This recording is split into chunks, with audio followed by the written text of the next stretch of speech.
right, welcome back to My Mom No Let. This is episode number 3 now. All right, we're moving along. Yeah. We're moving along. Yeah. Just like I thought, it was gonna be a lot of fun, and it is. So far, so good.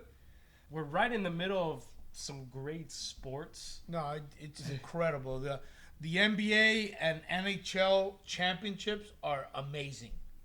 Amazing. The results are a little bit skewed. I really thought that San Antonio was gonna, take it to the Knicks. Yeah, I admit it. I was wrong. I'm not about disappointed. I just think that they're young. Yeah. And they probably need this experience to come back. The problem is, if they come back next year, they're gonna meet the Heat with Giannis, and they're not gonna have a chance. I don't think the series is over, but it's definitely looking like New York has the momentum. This could be the series that turns Wemby into something, because he's definitely learned some harsh lessons. Mm-hmm. He hasn't been himself, Right. and I think he's shied away a little bit. Like that last game, they had the game won. He gets that rebound. They got all the time in the world to go, and just even 1 point, they win the game, and he turned it over. He hit Castle in the back, and I think that's gonna define how he plays in Game 3, because he is hard on himself. Yeah. He is a competitor, so we'll see where that goes. And the NHL, forget it. That series is phenomenal. Huh? That series is That's great. a great series. I think nobody expected. One team is losing, they come back, they win Game 1. They flip it, and they do. The other team does it in Game 2, and then Game 3, double overtime with one guy getting a hat trick. You're getting 3-4 goals in 30-something seconds. That was Game 2. Fun. That was incredible with what Carolina did. So it's gonna be a series. I think that's gonna be a 7-game series. Okay. I haven't seen that many pineapple sidewalks. Right. Subtitles. All right, piña cera. All right, but other than that, it's exciting. I haven't seen it, and baseball is heating up. Yeah. Baseball is heating up. I'm the kind that I wait till September, to really get into it, because it's just such a long season. It is. And I guess that's why they get paid so much, because if you really think about it, they're working every day. Not the pitchers, but the rest of the guys, they're out there every day and traveling, and it's hard. It's hard, So I think the sports that we're experiencing right now calls for some tequila.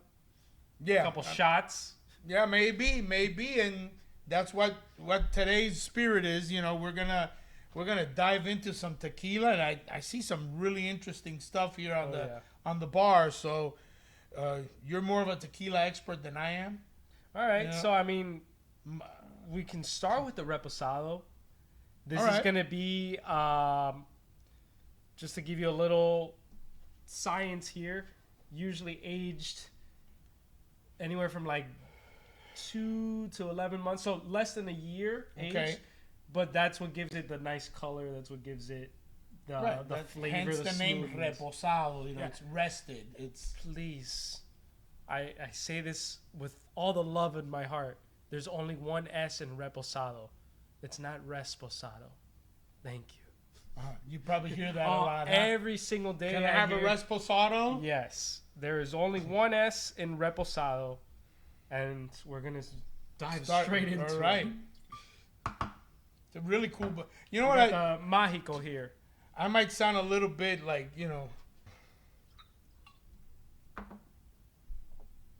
sort of vague, but I really like tequila bottles. They're just really cool. They always have really nice designs. Yeah, like this is cool. This looks good anywhere. So, whew. I wish I had some salt and lime, maybe, but well, we should have thought that out. Maybe by the time we get to the second tasting, we'll bring some out, because I'd rather have a little. But well, here goes. Anyway, this is what we do here. Bonsai. All right. Oh, nice. Smooth. Has some herb to it, but it's relatively smooth. I know this sounds weird, but I'm almost like, I want to say like a oregano or cilantro or something like that. But It's it has that herbiness. green herb, to it. Oh, but it's smooth. Very smooth. Smooth. Good for shots. The way I break down tequila to people a lot of times is the Blanco is good for mixing. If you're making like margaritas, a lot of people do shots. That's Blanco is the less aged one. Blanco is no age. Virgin, right? No age. It's the clear stuff. It's what you use for mixing and for shots.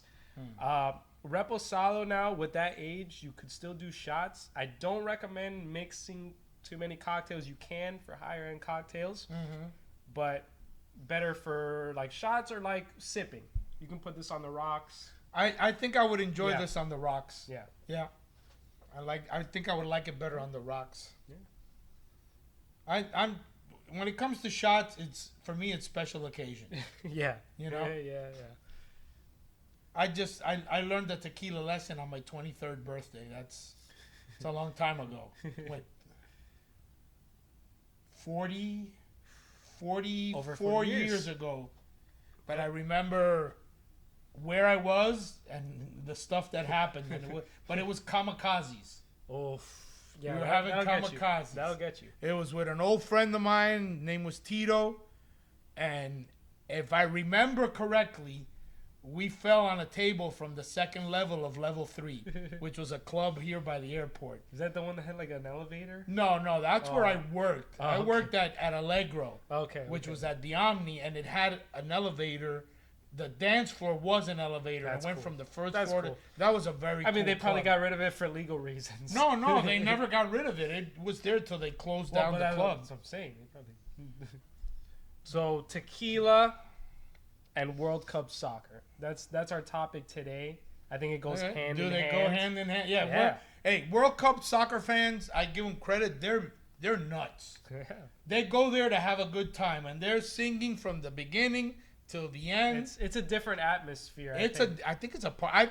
I haven't gone to a real like big one like that. I would like to maybe catch one of the World Cup games just for the atmosphere. Even like the league play sometimes. Like, you know, I would like to go to the Premier new stadium. League or La Liga in Spain.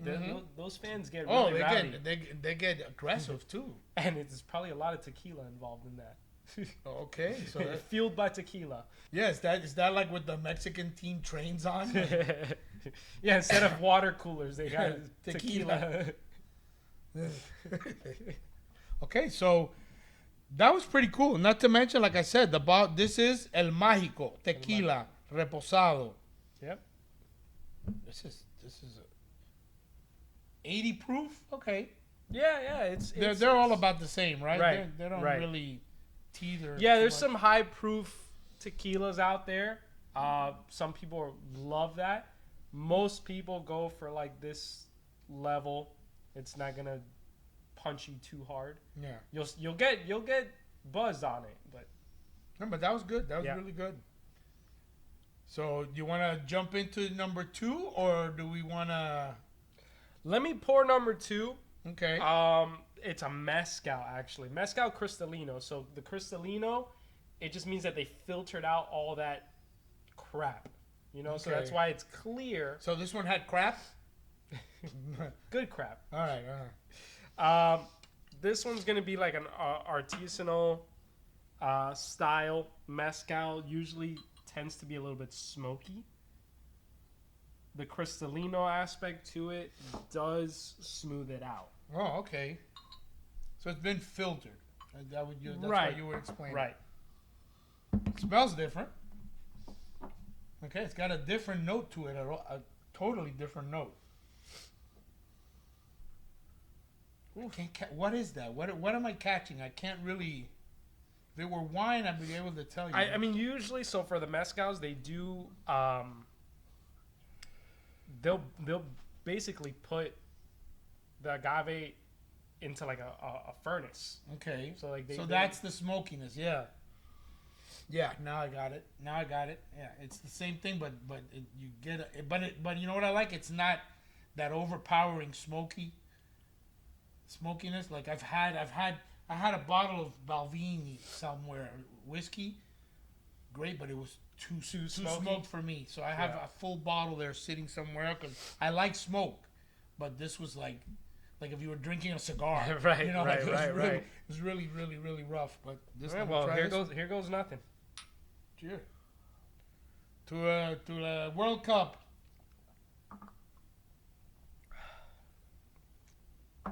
Yeah, you definitely get the smoke, I think. Oh, totally. But it's not. It's good. It went smooth, but I'm just not a smoke fan. Yeah. I'm not a smoke fan. You know who loves smoky drinks? Jimmy 80s. He loves old fashions.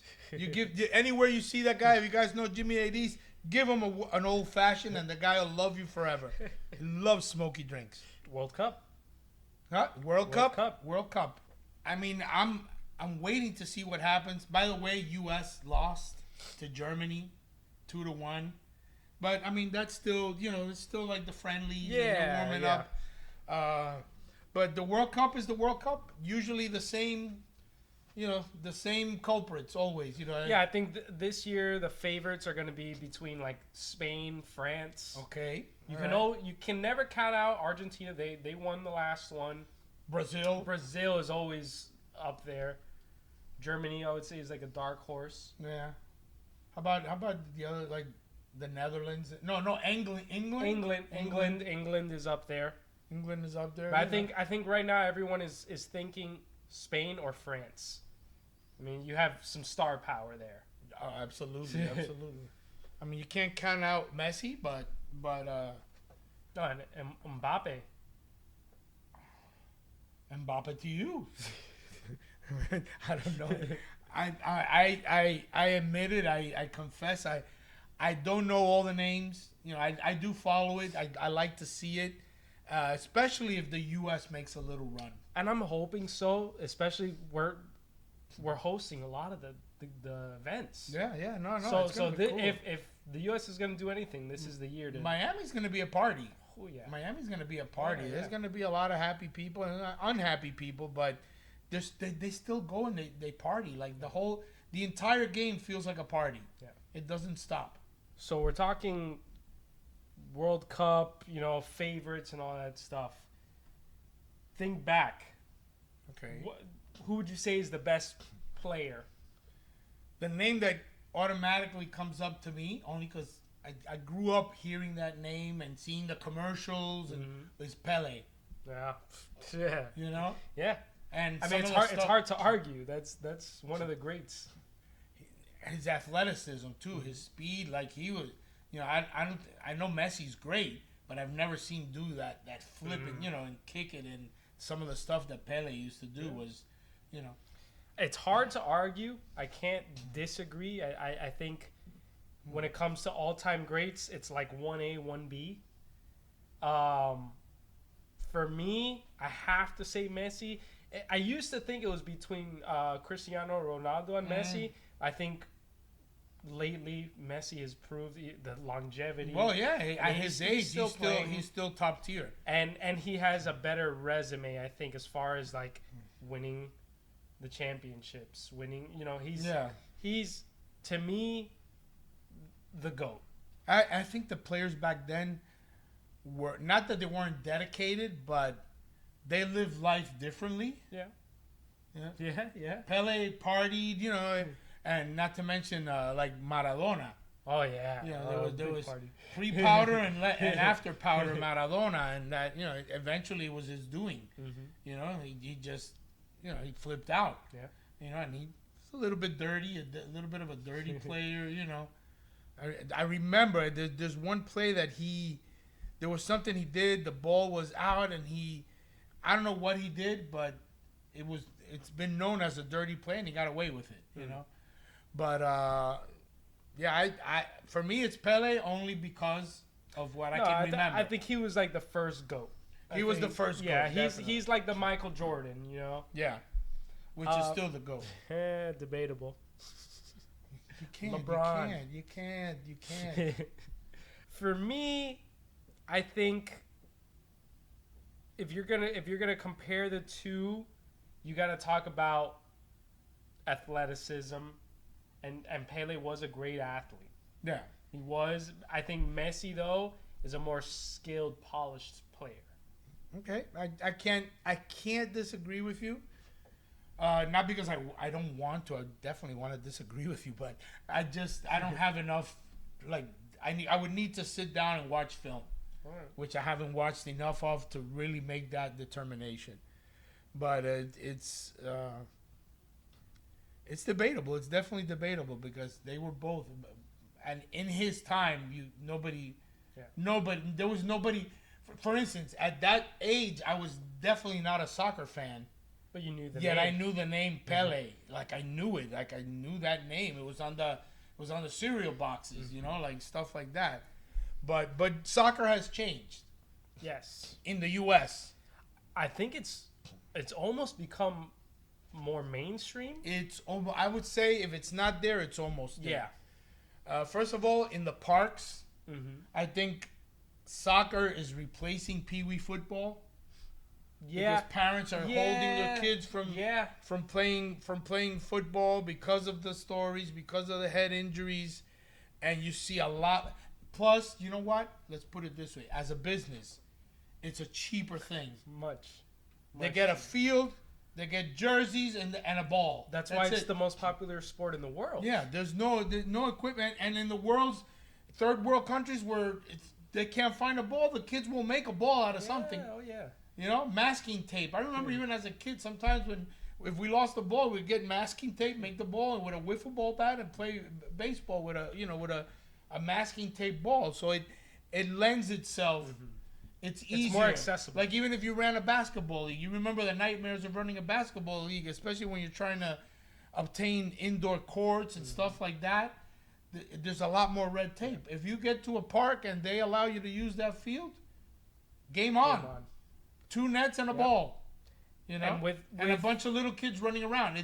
It lends itself to younger kids too, because they can start a lot younger. It's hard to start a kid at 4 years old in basketball, because first of all you need to have lower baskets, and in football it's hard to throw a spiral. There's a lot more focused, different skills involved in basketball. Soccer is just use your feet, run and kick. Hockey's the same thing. Skating is not an easy skill. Let me tell you that's a very hard sport. Yeah. At the speed that they move and they stop on a dime, Yeah. That's really. I think what's helped soccer in the U.S. and you've heard me criticize the MLS before. I don't think that the competition level is the same as some of these bigger leagues, but you're seeing a lot of these aging superstars come over now. And that's really helped the brand. Yeah. When you see Messi in a Miami jersey, whoa! Well, look what it did. Yeah. It built the stadium. Yeah. Well, I think it started. Messi built it. Yeah. He didn't put it, but he built the stadium. But I think it started with Beckham. Yeah. Beckham was one of those first superstars. He came over to LA. Yeah. Blew up the sport. Yeah. So I think it's a combination of a lot of things. That and the fact that the accessibility. The accessibility and that factor that parents are, I think I've seen more and more parents that are holding their kids back from playing Pee Wee football. I mean, that might change when a kid becomes a teenager. If he's a football player, he's a football player, and nobody's going to stop him from playing, But I see where, it's become that popular because of that. I think, not that it doesn't require a ton of skill, but at the beginning, it requires a lot less skill. Yeah. So more kids are able to participate, because any kid could run around and kick a ball. Right. Right. So, it basically involves kicking. The flopping comes later. Flopping, that topic. I think that's the little black mark. Yeah, that's the blemish on soccer. Yeah, it is because it's ridiculous sometimes. But you're starting to see that now in a lot of NBA basketball. They got to do something. Yeah. It was never like that. And that's where now we do that now and then. But, man, when basketball back in the 80s, it was a fist fight, man. Dennis Rodman. If you just look at Dennis Rodman highlights alone, the guy was a terror. Yeah. And he knew how to get under people's skin. Uh-huh. If he didn't just give him a downright dirty foul, he would come and tap him on the butt. And he would do that to Karl Malone all the time. Karl Malone was a monster. And he would come behind him and basically grab his ass.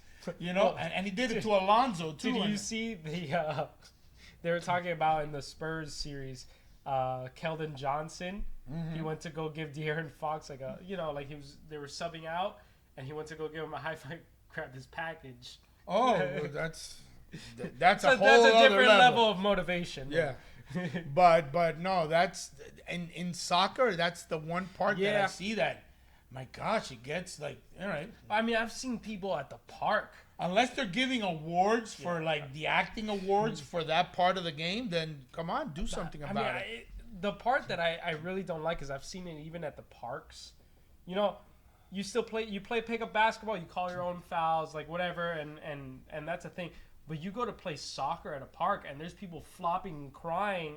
The other day I was going to the park. I saw a soccer game going on, grown men, and these two guys run into each other, and both of them on the floor holding their heads for like 20 minutes. The game stopped for 20 minutes. Get over it. Yeah, like, you know, like get off the field, whatever. Here. Exactly. And so I think that part of it is still the part where maybe Americans are more hesitant. It's kind of yeah. But I think the NBA is trying to curb that a little bit, because it got to a point where it did get ridiculous. And then when we talked about the GOAT and I said Jordan and you say LeBron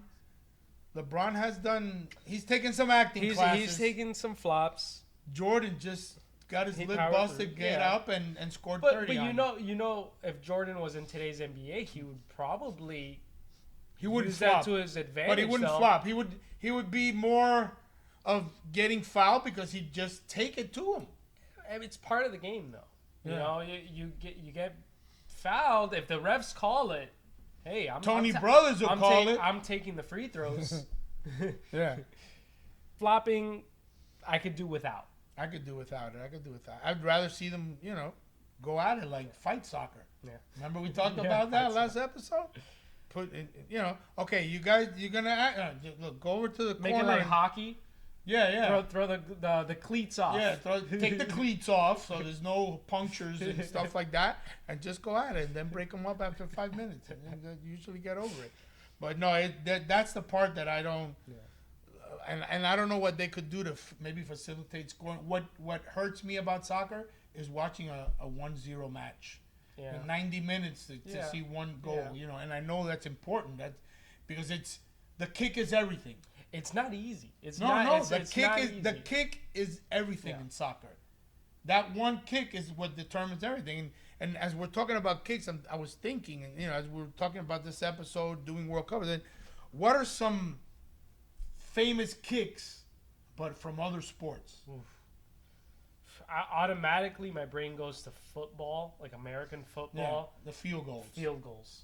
That a lot of people say. Finally, in the last 5 years, they finally broke Tom Dempsey's 63-yard field goal. Yeah. I remember watching that. Was he the one that had the nub? He had a nub. He had basically a club foot, and that's a handicap. And he kicked straight on. Yeah, he kicked straight. There was no soccer style. He would just straight ahead, boop, like a robot almost. And people would criticize. They said he had an unfair advantage. The guy was disadvantaged. He had a club foot. Yeah. Yeah, and the soccer. I mean, we're talking soccer. It's 100% soccer kicks now. Yeah. Well, back then, Tom Dempsey, when he broke the record, that 63-yard field goal, which I remember seeing. I remember watching TV that day and seeing when that happened. And it was a game winner, and it was a last-second field goal. But the guy had a club foot. His foot was, it was shortened. He had a specially made boot for that foot. But the way he kicked it, it's difficult. Yeah. He didn't have that extra drive. It was just straight ahead, like the electric football games. You remember the electric football games? You pulled back, he kicked like that. He just kicked straight up. And what was it was 63 yards. And now it's 68. And it's the same guy. He's the Jaguars kicker. He did it twice. He did it. He broke the record, and then he broke it again. Yeah. But that tells you that's a big difference. And a lot of kickers, you see a lot of kicks now that you say, shit, that could have been a 70-yarder from the distance and all that. So I think I read that he was practicing from 70 now, so that you might see it this year. If they're in a desperate situation, they might let him kick from 70. Think about it. Now the extra points are like what, like 30 yards almost, 30 yards out. So that shows you that there's more capable kickers to do that. Yeah. So but to me still, the 63-yarder was that first one. Yeah. And it was done by a guy that to me had a disadvantage, even though a lot of people criticize, oh no, but he has the sore losers. He has a club foot. It was a disadvantage. Come on, the guy's playing football, missing toes. You know, like that's not easy to do. Right. But I'm trying to think of another sport where. Well, MMA. Oh, wait, I got some good ones there. I don't remember the year, but it was when Anderson Silva fought Bedford. Was that? Wait. Okay, go on. Belfort. Yes. Fought Belfort. Yes. And it was a straight front kick that you hardly see those. Usually the knockouts or a roundhouse that gets them on the side of, on the tronco la oreja. The trunk of the ear. That's another Cubanism. But anyway, his was a straight kick. They were going at, and he just brought it out of nowhere and got him clean on the chin. Knocked out. Put him away. Anderson Silva also has that famous kick where his leg snapped in half. Yeah, I remember seeing that one, and it was rough to watch. That was one of those where I was like, wow, I never want to kick someone in the shin. Like, how about surprise kick? Biggest surprise, people weren't expecting it. Ronda Rousey and I'm trying to think, Holly Holm. Oh yes.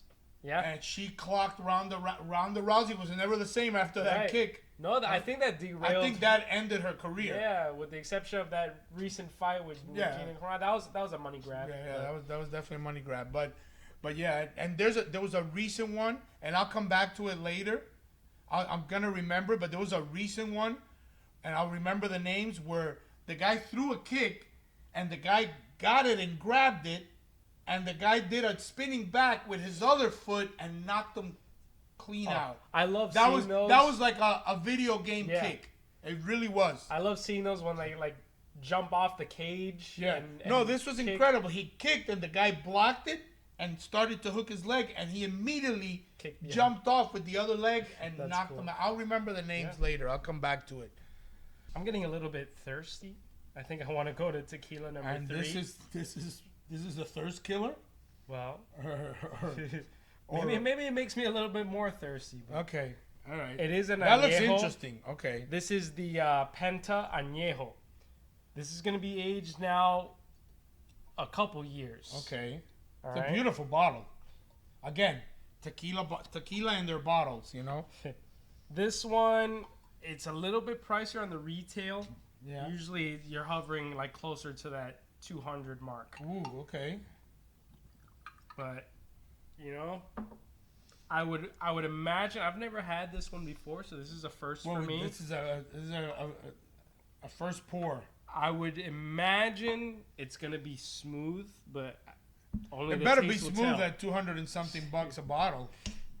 It is a beautiful bottle. I'm excited. Oh yeah, even the notes are totally different. Totally different. Cheers. Well, cheers. This is a nice one. Let me see. All right.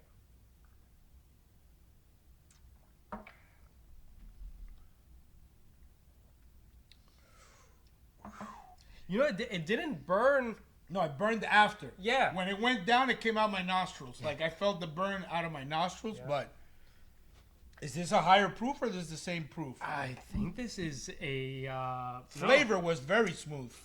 It's an 80 proof, actually. Okay. Flavor was very smooth. Very smooth.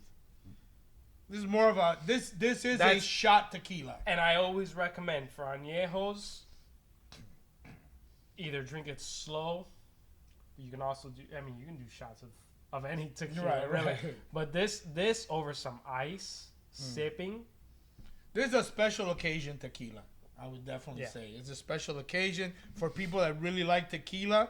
This is a go-to. This is a really nice. I don't consider it expensive for the quality that I just tasted. It's very smooth, very very unique. All right, obviously tequila is made from agave, from the agave plant. Usually in Jalisco is like the main area. Okay. But I want to rate these 1 to 5 agaves. 5 being the best. Okay. All right. Let's start with the mezcal. I'll be the first one to say I'm not a mezcal drinker. I think the smokiness factor, and not all of them are super smoky, but I mean this one I'll give it a 3 agaves just because it was quality. It was quality, but the smokiness killed. You know who would give this 5 agaves? Your Uncle Jimmy. He loves smoky drinks. Like a 2.5, only because the smokiness with me is like just doesn't work. Yeah. People that like smokiness would probably give this a 5 because it was smooth. It was very quality. You can taste the quality. It's just the smokiness did. I think the Cristalino aspect of it, that it's filtered, helps. Yeah. Yeah, that's it. The cleanness. It tasted very clean. For the Mágico, what do you think? The Mágico was good. What is like sort of the price range on this? That's probably like in like the 60s. It's not bad. Not bad. I liked it. I think I would buy it bottle, just for decoration. Yeah, I think the bottle has a big reasoning for the popularity of it. But the tequila itself, I don't think it was bad. I think no, it was good. I would probably also give it maybe like a 3.5. I'd give it a 3 agaves. All right. Yeah, that's fair. That's fair. Penta, I give it 4.9 agaves. Okay. And that point being for the fact that it just when it burned my nose. Yeah. But it was the smoothness, the flavor, everything. Like I said, it's a special occasion tequila. It's not one that you, like we talked about the whiskeys. It's not one that you just pop the cork and serve it to anybody. This is meant for friends, family. Drink it at home. Drink it responsibly. You don't waste a $250 bottle just going crazy and having shots and being sort of like college. Yeah, I think type of so. thing, I think I'm gonna go 4.5, 4.5. Mm-hmm. I would go 5 if I had it in a glass with some ice. Okay. Over ice, I sipping think sipping it. I think this would be. It is good. I like it a lot. Really, really good. I think it would have 5, but taking it as a shot, 4.5. Okay, sounds fair. I have to agree. The fact that the tequila goes hand in hand with the World Cup, though, I have a question for you. Okay.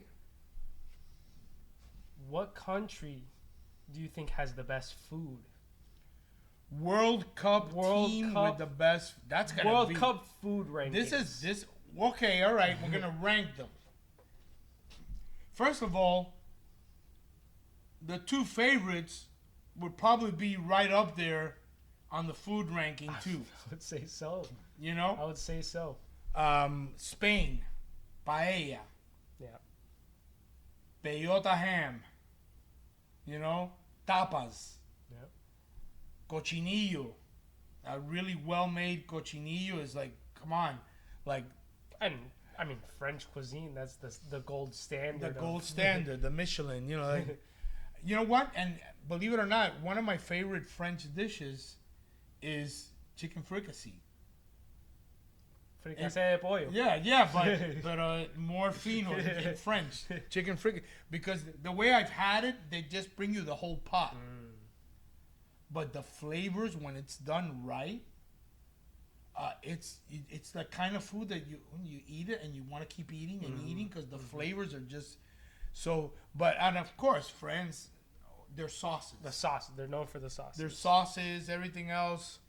But wait, that's only 2 countries, so we need to. I have one. They might not go too far in the World Cup, but Peru. Peruvian food to me, I would say, is in the top. Shout out to South Peru. America. Shout out to Peru. Yeah, I like their food. It's more daring. Yeah. I like it. It has a little bit of Asian influence in there. Yeah, it's very creative. Mm-hmm. Well, we had Peruvian food today. Before we started here, we had some chaufa. The one thing I can't get behind is the cuy, the guinea pig. Oh no! I don't think I can stomach that. No, it breaks my heart. I'm sure it's a delicacy and it's delicious, but I can just see it going. But overall, the Peruvian food, man, you got chaufa, you have taku taku, you have lomo saltado. Wait a minute. I was gonna say one country, but I don't remember. I think they didn't qualify. Did Italy qualify finally? Ooh, I don't know. I think I heard that. I don't remember. I'm out of information there. But come on, you can't leave out Italy. Hear me out. This might be a hot take. Okay. I put Italy. I love Italian food. I love pasta. But I put Italy in the same category as like Mexico. I love Mexican food, but it's very one-dimensional. Italy is like the Mexico of Europe. Oh no, you just insulted Italy. No. Because think about it. Mexico is yellow rice, the beans, and the frijoles, and it's everything the same, only put in different things. Well, either in a shell. What is Italian? You got pasta with red sauce or pasta with white sauce? No. You have a lot of chicken dishes that you have a lot of fish dishes. Chicken parm. No. Pasta with red sauce. No. It goes well beyond that. Chicken piccata. Don't get me wrong. I love Italian food. No, but you can't put it on. I'm sorry, Mexico, but you can't put it on the same level with Mexican food. I'm sorry. No, that's that. Our biggest disagreement is going to be there.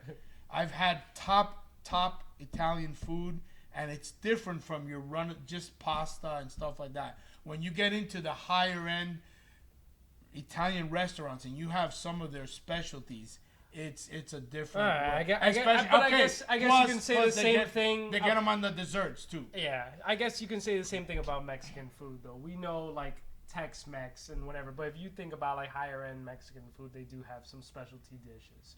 Sure. Yeah, but no, I'm totally disagreement. Oh wait, there's a million other countries. Germany, schnitzel. Look, you've been there. I spent a couple weeks in Germany. I could not stop eating schnitzel. That shit is okay, delicious. but if you go beyond schnitzel and potatoes, what is there? No, they have some good soups. Potato soup. Don't knock German food. I haven't had enough of it to judge, so I will hold off. They have some good stuff. Okay, all right. I wouldn't put it at the same level as Spain and France and Peru. Yeah. But they have some. How about England? Fish and chips. Chips and fish. Yeah, I don't know. I don't know enough, about that. Even their famous guy, Gordon Ramsay, usually cooks French style. Yeah. So I don't know. Ireland. Ireland has some interesting stuff. Yeah. But I shepherd's pie. Right, their food is a lot like, it's hearty. It's hearty. It's a comfort food. Yeah. It tastes a lot, but they're good. Ireland. So I said Italy was like the Mexico of Europe. Ireland is like the Cuba of the But UK. Cuba isn't in the World Cup, so we can't talk about Cuban food. But in particular, when it comes to that. But that hardiness. Yeah. Like arroz, frijoles negro, and picadillo. Yeah. I can explode eating that. And it's You know it. We didn't we have that last week? We didn't stop. It's crazy, but let's bring some of the outliers, like some of the. How about Haiti? Haitians have some good food. Some good chicken Creole. I can make chicken Creole. I learned how to make chicken Creole, and made right. That's a very flavorful dish. Wait, Argentina. Okay. Argentina. Oh my gosh, how could I forget about Argentina? Okay. Have you ever been to like one of their cookouts? Yes. That's when they have those it's a meat fest. It's the sweat fest because you get the sweats. But they made those little you go to an Argentinian uncle. He's on the grill there making his meats, and he'll cut you a little piece of the steak and he'll put it in a piece of bread. Yeah. I could eat that all night. Yeah. Trying to think of other ones, but I think who would you say is the top if you had to pick World Cup team with the best food? I U.S. I have to go France. You can't go U.S. No. Yeah. burgers and hot dogs. Mac and cheese. Barbecue, I guess. Yeah. But nah, France is my winner. I gotta go with Spain. Okay. I gotta go with Spain. So Spain, shout out. You know, and we'll be there in a few months. Yeah. So I'm interested.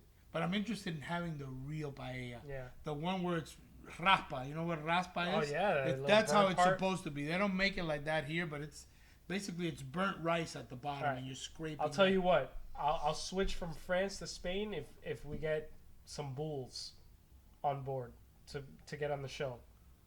If we can pull that off, you can't miss that show because we don't always go with the mainstream sports. If we go to Spain and we're able to do a show from Spain, we want to get a bull on the show to get the Bulls version of a bullfight.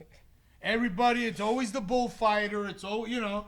How about the bull? What does he have to say about all this? You know. Okay, so if we can pull that off, it's a must see. It's must see TV for sure. But we're planning on it. We don't think we're not lying about this. We are actually thinking about having a bull on the show. I'm thinking we do like a little fun trivia game. About what? Maybe like some tequila trivia. Okay, that sort of gives you the upper hand. Well, we'll see. Is this like your top rated 5 movies? No. Okay. We'll do easy trivia. Okay. Whoever loses has to do something next episode. Or the following. You got to give it an episode. All right. We'll say episode 5. Okay. And they got to do what? Whatever the winner. Whatever the winner wants. No. All right. Okay. Sounds like a plan. Okay. Before that, I just remembered. Remember that fight I was telling you, that third kick? Yeah. It was Buckley and Kasangani. That happened in 2020. Okay. And I'm telling you, you got to look it up. If you guys have never seen that kick, look it up. Look up Buckley and Kasangani, and it was in 2020, I believe. Okay.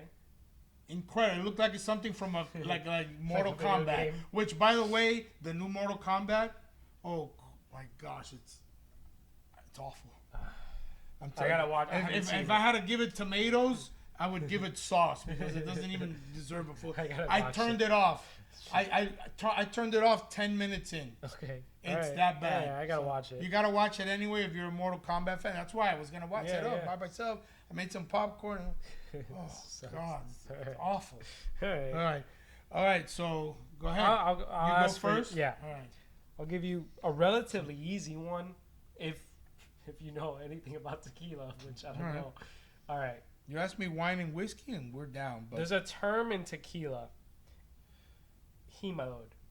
What is it? Jimador. It's Jimador. It's Jimador. Jimador.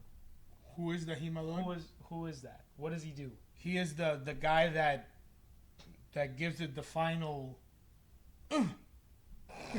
That's a bullshit answer. The final. The final.